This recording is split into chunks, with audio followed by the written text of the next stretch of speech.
कैसे आप सर स्वागत है आपका मैं चैनल डी वहाँ पे। तो आज हम पढ़ने वाले हैं रिलेशन बिटवीन द वेरिएबल।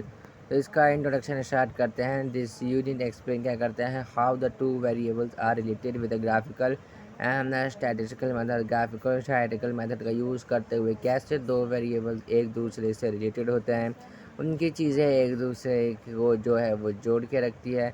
ये जो है ये आपके उन दोनों चीज़ों के बारे में एक्सप्लेन करता है, हम दोनों के वेरिएबल्स के बारे में बताता है। अब बढ़ते हैं, आगे बढ़ते हैं तो देखते हैं स्कैटर डायग्राम की तरफ। स्कैटर डायग्राम क्या होता है? स्कैटर डायग्राम प्लॉट करता है pair of observation X and Y to visualise the relationship. Positive और नेगेटिव कोरिलेशन जो होते हैं वो जिसमें आइडेंटिफाई होते हैं।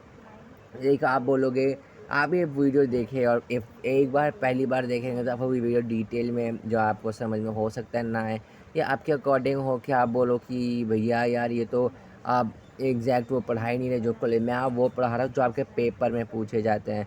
पेपर में टीचर आएगा, तुमसे पूछे तुमने क्या पढ़ा, यूनिट नंबर 1 और 2 बताओ, तुम्हें स्कैटर डायग्राम का डेफिनेशन ही नहीं पता होगा तो बस बन जाएगा मुँह वहाँ पे एग्जामिनर के सामने।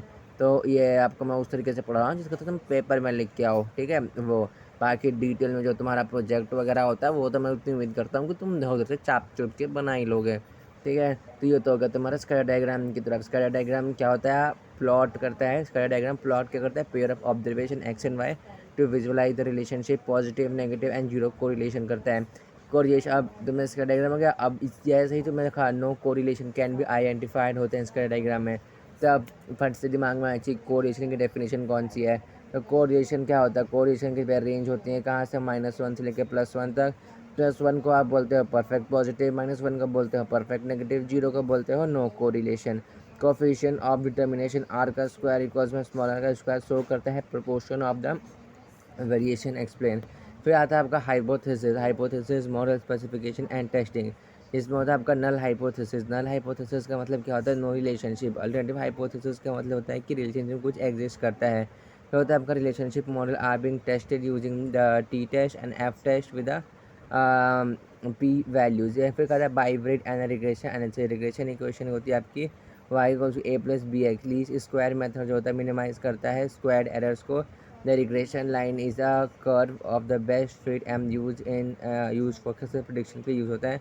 मल्टीपल रिग्रेशन लाइन को भी आप यूज़ कर सकते हैं for the several independent variables के लिए and one dependent variable. Coefficient क्या करते हैं? हम show the effect of the each predictor while holding others जो होते हैं उसका कॉन्स्टेंट तरीके से।